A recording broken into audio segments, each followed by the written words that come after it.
హైదరాబాద్ రవీంద్ర భారతిలో భాషా సాంస్కృతిక శాఖ తెలంగాణ ప్రభుత్వం నిర్వహిస్తున్న 99 రోజుల సాంస్కృతిక కళారూపాలు ప్రదర్శనలు ఆకట్టుకున్నాయి.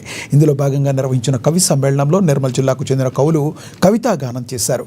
ప్రముఖ కవి ఏబూరి నరసింహ అధ్యక్షతన జరిగిన కార్యక్రమంలో తెలంగాణ భాషా సాంస్కృతిక శాఖ సంచాలకులు డాక్టర్ ఏనుగు నరసింహారెడ్డి కవులను శాల్వాలతో సత్కరించి ప్రశంసాపత్రాలు, నగదును బహూకరించారు. ప్రైవేట్ ల్యాబ్ టెక్నీషియన్గా పనిచేస్తూ నేరేళ్ల హనుమంతు పోలీస్ శాఖలో ఉద్యోగ బాధ్యతలు నిర్వహిస్తూ కారం శంకర్ ప్రభుత్వ ఉద్యోగ అవకాశాలు అలాగే విరమణ తర్వాత కూడా రాజ్ కుమార్ అనేక సాహితీ సేవలు కొనసాగిస్తున్నారని కొనియాడారు. వీరిని నిర్మల్ జిల్లాకు చెందిన పలువురు సాహితీవేత్తలు అభినందించారు.